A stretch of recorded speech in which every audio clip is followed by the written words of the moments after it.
So the question is this: how do thought leaders, school dropouts, former and current students find out what's next after they do or don't cross that stage? If you want to know the secrets to starting the career or business of your dreams, getting paid whatever you desire, and discovering what you do the best with the least amount of effort, then this is the right podcast for you. I'm Shawn, and this is School's Over. Now What? The podcast.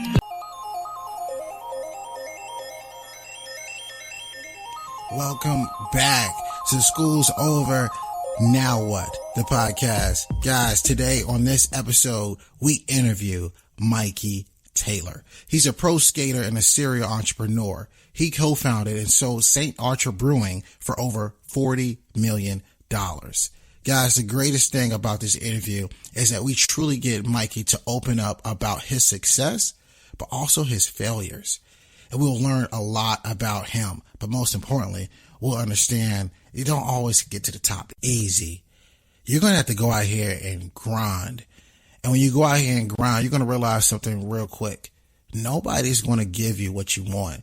You got to go out here and chase it. You got to go out here and get it. And that's something that Mikey Taylor went on to do. For 17 years, this guy was consistent. And for 17 years, he was a pro skater. But then he had his now what moment after a contract with a particular sponsor did not go the way he thought it would go. You know, in life, you're going to fail. And trying to land a trick in skateboarding is the epitome of just that process. In this episode, we talk about how important it is to fail 75 to 85%, just to succeed 15%. And in that 15%, you will see exactly what you're made of. We talk all things branding, how he became a real estate investor and later an entrepreneur. Mikey is the co-founder of Avni Intelligence, which will change the landscape of how schools are going to give their information out to the people. He is also the co-founder of Commune Capital, which is helping professional athletes become smarter investors. Ladies and gentlemen, we present to you episode 8, Failure is Part of the Process with Mikey Taylor.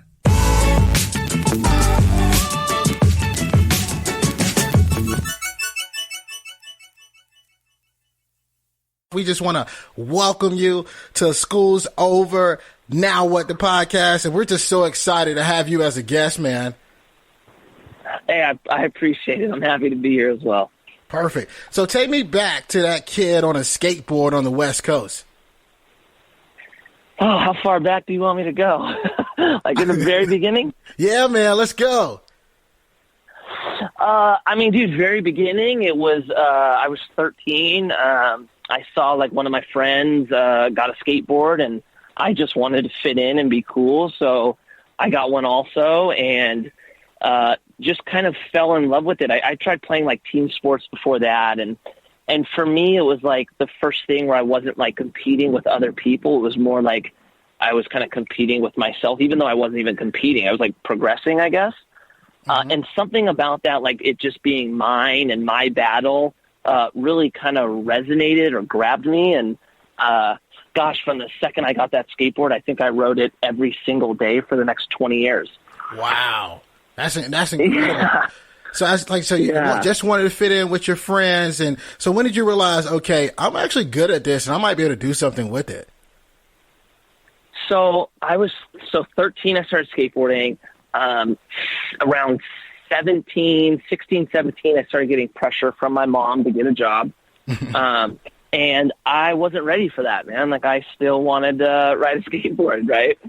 So I kind of came up with this plan and kind of convinced her, well, like, look, if I get a job, I'm essentially just going to need money for food, gas, clothes, and skateboard shoes, right?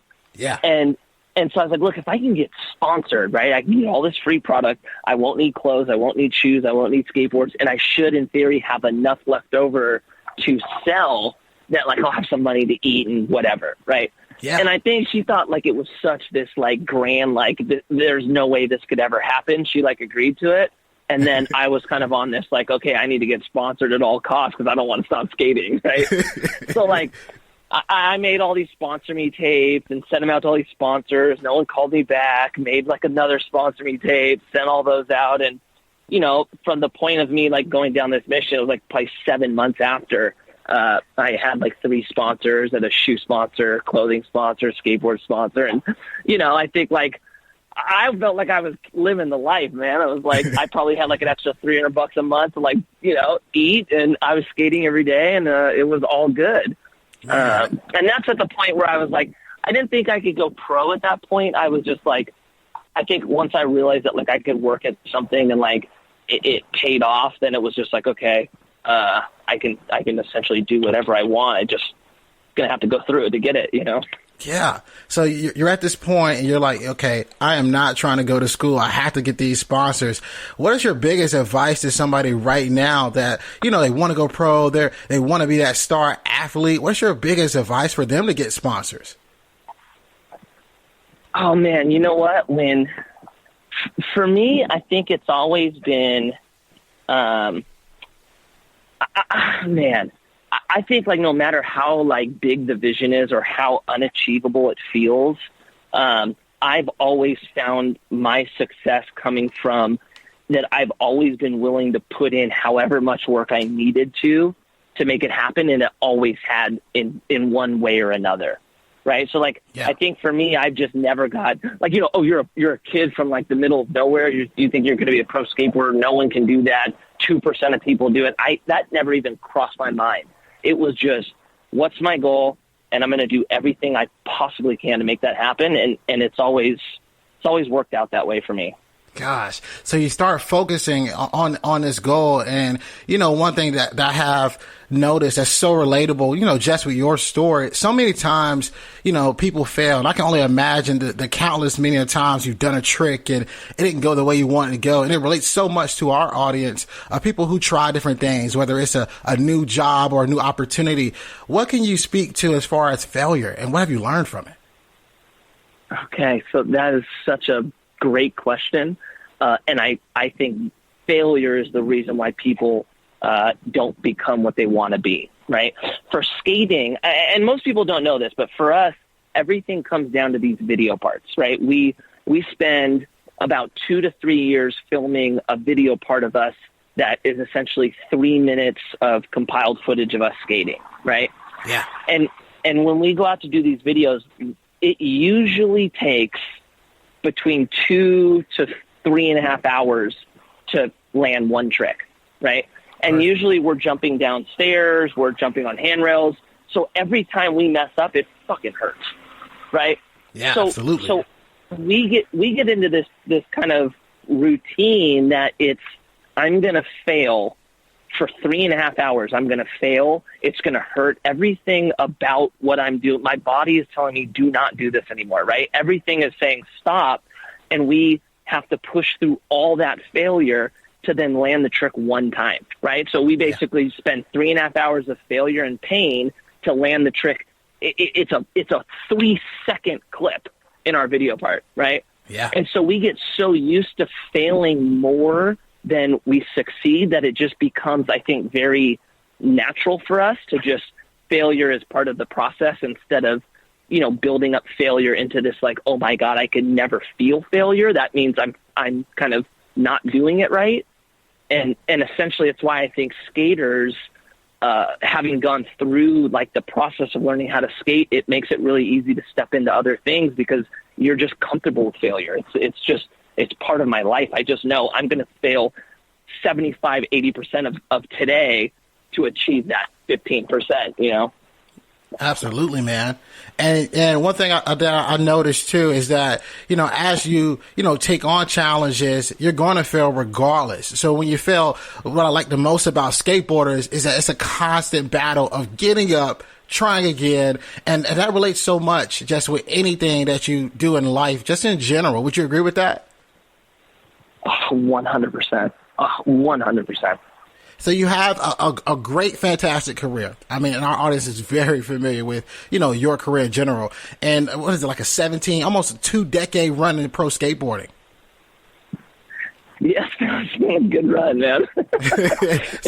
17. So at 17, 2-decade career in skateboarding, there had to be some point in your career. And I found this quite fascinating where you get all these sponsors, but there was one particular contract that you had with DC, man, and it didn't quite go as you expected. Can you tell the audience a little bit just about that? Yeah, so basically, like a pro skateboarder doesn't have a very good gauge on how long their career is going to last, right? I'm sure that's similar to most sports. Yeah. And so when we get a contract with a company, like let's say it's a 3-year deal, okay, we know we've got 3 years to be a pro skateboarder, right? Mm-hmm. And so that's how like it's always been. Even when I was 18, I got a 3-year deal. I was like, okay, I definitely can go to 21 and then to 25. So I had a deal with DC and I had a 5-year deal. So, I'm doing the math going, okay, I'm going to be a pro skateboarder till 36 based on this contract. And then I kind of expected that was probably going to be the point for me to either like step away or probably start downsizing in the sense of the amount of money I was going to make from kind of these sponsorship deals. And I had 2 years left on my contract. So I was at year 3 and they found a loophole or a clause in my deal that allowed them to terminate. And that 2-year window of me thinking I was going to be a pro skateboarder ended in about a 20-second phone call. Wow. Yeah. That's just shocking, man. And one thing that had to happen to you at that very moment is you had to be sitting there saying to yourself, now what? So how did you figure out what was next for you? I did not do it. It took time, man. That was probably the hardest thing for me. It was of knowing what I was going to do because I'd spent so much time being this, and I was kind of like knew I had that 2 years in my deal, so I was expecting to kind of use that time to like truly figure out what I wanted to do. And so when I got that call, it flipped my world upside down. I spent the next 3 months testing a whole bunch of ideas, and I couldn't figure out what I wanted to do. And it was as simple as I got a phone call during that time from another pro skateboarder, and he kind of called me to check in and ask how I was doing, right? Yeah. And for us as pro skateboarders, right, like we're all so scared of like what the end looks like, right? So he called me and he was like, "Yo, dude, like, so what's it like? Like, what's it like on the other side? Are you good, right?" Mm-hmm. And I started kind of telling him like, look, dude, like this is fucking gnarly, right? I was like, I didn't realize how hard this was going to be, but I was kind of talking more about the emotional side, right? I was like, I was like, dude, I'm having a hard time, like with my identity, what I should be doing, like this whole thing, right? And it kind of just like went all over his head. He was like, no, I don't care about that stuff. Like, what's your money like, dog? Like, are you good? Right? And I was like, oh yeah. I was like, well, dude, like, thankfully, I had spent a lot of time building my kind of investments up so that when I got in this position, it wasn't like this, holy shit, I need to figure out how to make money tomorrow. The thing that I didn't plan for was the emotional side, right? Yeah. And so he was like, well, dude, that's amazing. Like, and he kind of said something along the lines of like, I hope I'm in that position when my career ends, right? Mm-hmm. And it was that conversation that just made me like not only feel thankful that like I was only having to work through the emotional side and I wasn't having to work through the financial aspect of it, but it almost met me with like guilt in a weird way. I don't know why, but I almost felt guilty for being part of that 1% of our industry that actually is able to kind of step away from his career and kind of be okay, right? And so it was like that feeling that led to the idea of going, you know what, like, why don't I try and help this problem that we have as pro skateboarders of like helping these guys create opportunities so that when their career ends, they only have to go through the emotional side like I did and not both. Because my experience going through the emotional side was the hardest thing I had ever done in my whole life, and I didn't have to worry about money. And we all know how emotional money is. Very. So that's what led towards me going, you know what? I had a system that really helped me get through this transition. Why don't I create this for them? And that be like the problem I'm trying to solve is like all these guys who spend so much time and energy and focus on their passion. Like, I'm just going to keep allowing them to do that and try and create as much kind of passive income for them like I did, so that when they get hurt, if they get hurt, when they lose their sponsors, whatever, all they have to worry about is the emotional stuff. And that phone call led to that idea that led to what I'm doing now. Wow. And I'm so glad you brought that up, because I know our listeners, like, they really want to hear us talk about this. And one of the questions we put out on Instagram on our profile, if you had the opportunity to interview Mikey Taylor, what would you ask him? And a lot of people ask, okay, how did he transition from skateboarding to real estate and into investing? How did you do that? So one thing for me is I had been investing in real estate for about 15 years now. Really, it was right when I turned pro, I started investing in real estate. And for me, like, especially at that age, I was worried that this was going to be the most money that I would ever make, was me as a pro skateboarder. So I was kind of on this, like, okay, look, if I can live below my means, that's at least going to give me a big chunk of money to try and invest into things that essentially could give me this passive income, right? Or this secondary income. And real estate, I think, just from, being in California and seeing how good people have done in real estate, that was kind of the one I picked. I didn't have much knowledge in it back then. Thank God I did, because now, I don't think there's a better asset class to invest into. But that's essentially how I started into real estate, was just investing myself. And then it was kind of a little bit more natural for me to step into this position now, just having invested in it for so long. And that makes perfect sense. And you have so many different businesses and different things that you're working on. Could you talk to me a little bit? I know you touched on it just a tad bit. Can you talk to me a little bit about Commune Capital and that idea? Yeah. So basically, Commune Capital is the real estate fund that I started for my friends who are still pro skaters and surfers and snowboarders. And kind of the backtrack there was, when I started investing in real estate, I invested with two other guys who had started a fund, and they were actually they were buying properties and converting them into storage. And so when I came up with this idea and had invested in about 9 different projects with these guys, I brought them on to this like bigger idea, and kind of with the hope that they would come on as my partners in this to create this new fund for like a more specific vision to athletes, and which we ended up doing, and they're now my partners now. So it's been really good to like have an idea, bring people on to help me kind of get it there, and bypass, essentially maybe 3 to 5 years of me trying to do this just solely on myself. And that's kind of always been my model with everything I've done, whether it's like Sovereign, which is a little skateboard company we do. We did a craft brewery called Saint Archer. I have a company, Avni. I've always been a believer in partnering with people and kind of, having an idea and putting the team behind us to essentially create that vision. So I don't know if you'll ever see me just do something solely on my own. I'll always have people I'm doing it with.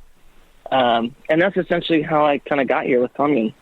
And it makes sense. And one of those key things that you just talked about there is working and collaborating with others and creating partnerships. And it sounds like you have a very solid backing. What would you suggest as far as someone that has that group of friends? How do you think they should come together, to create some of those ideas? And if you don't mind, can you touch a little bit about Saint Archer? I think that was a fabulous example of this. Yeah. So Saint Archer, I can't take too much credit, like having this like grand vision of creating this team. It was this like rare instance where I felt like the universe just brought 2 of my friends and I together at one time to like, it really just worked out in that sense. And we were all so new to like creating or having anything to do with business that was a big learning kind of curve for us. Where now, fast forward 7 years, I have a lot better understanding of like the type of team I'm trying to create. And not to take anything away from Saint Archer. Saint Archer was like one of the most incredible things we did. It just wasn't, I don't think, planned on my end like something like a Commune is now. But back to your question. So I've always looked at like, I know what my strengths are and I know what my weaknesses are. So I've always had to bring people into what I'm doing to essentially cover my weaknesses, and then bringing someone, everyone has their weaknesses. So it's really just been like bringing people on that like we could all support and add value to, as opposed to like bringing 4 people on that are the same as me and we're all good at one thing, but the shit that we suck at, we're really sucking at, So that's really kind of been my model, is like finding people to carry my slack in a sense. Yeah. And as you find people that carry your slack, you ultimately create, just a better overall vision for whatever the idea is, that you're trying to produce out to the world. And one thing that's very, intriguing is we talk a lot about school, right? And people always say, okay, school's over, now what? But you are actually one of the few people that has made a name for themselves, and you didn't go off to school. And you kind of now created all these different things. And I want you to just give the people an idea about Avni, and where do you see that, that particular business going? So Avni started out for me, I wanted to have another, so for me, my whole brand has always been skateboarding. For the last, 16 years, that's all the content I ever put out. Even when we did Saint Archer, I never talked about the business side. It was still just skateboarding, right? And then once I kind of stepped away from skateboarding, I wanted another platform to really communicate or speak about the things I was kind of into now. And a lot of that is based around entrepreneurship and brand building and kind of building something, right? Yeah. And it just kind of so happened that happened for me right around this time of kind of us seeing how people, like the way people are learning is a lot different now, right? You can almost argue that, like, I don't know if going to school is going to translate into you making more money now, right? There's like, you're seeing this like crazy change happening. And I wanted to be a part of that change with something. And that's ultimately what Avni is and will be, is kind of, being part of the group that in my eyes is changing the landscape on how schools are essentially going to get their information out to people. And that's kind of what we're trying to do with that. Oh my gosh, Avni is such a game changer. You think about how, technology's changed so much. If you really wanted to find out how to do something, you can just pull out your phone and have all the tools, that you absolutely need. Exactly. So to your point, you don't necessarily always need schooling. And I think that's great that you guys have that in place. Mikey, I know people are wondering at this very moment, how can I get in touch with you? How can I find out what's going on? Could you just give the people your information? I know you just launched a huge podcast. Yeah. How can people find out more about Mikey Taylor? All right. So if you want to connect with me directly, I think Instagram is probably the best way to do it. My Instagram is just my name, Mikey Taylor.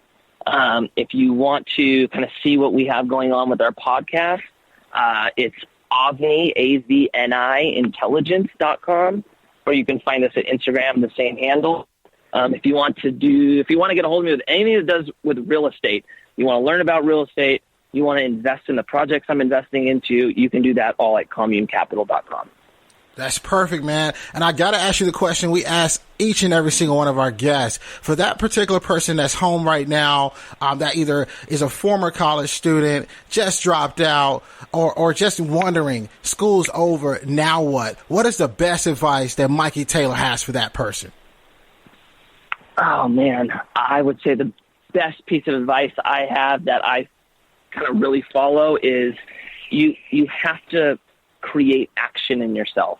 You need to get to a point where, like, you're either sick of the way you're living, what you're doing, the lifestyle, whatever. You need to create an urgency in yourself to act and really, like, force yourself to drive towards what you want to be, not kind of sit around and wait for it to happen. That's awesome, man. And for those of you guys who are listening, always remember, dream it, believe it, go out and get it. Mikey, I appreciate you, man. Thank you for your time. I did not want to hold you up too much longer. I was trying to keep it under 30 minutes, man. I appreciate you so much for this opportunity. Hey, I appreciate it as well, big dog. Always, man. Stay in touch, man. Live it up and keep rocking it. Yo, what you think? I hope you enjoyed today's episode. I want to know what you learned. So if you wouldn't mind, would you take a screenshot of you listening to the podcast on your phone right now? Upload to your Instagram stories, tag me at Shawn R. Anthony _, and then let me know in that Instagram story what is one thing that you learned. I love hearing from you, my listeners, thought leaders, former or current students all around the world. Let me know, and while you're doing this, go inside the podcast app, subscribe, leave a 5-star review and a 5-star rating. Again, this helps us reach more people. And if you want to be a part of this mission, helping us change the world one person at a time, it makes a massive difference by you leaving a review. Thanks so much. I'll see you next week. And remember, dream it, believe it, go out and get it.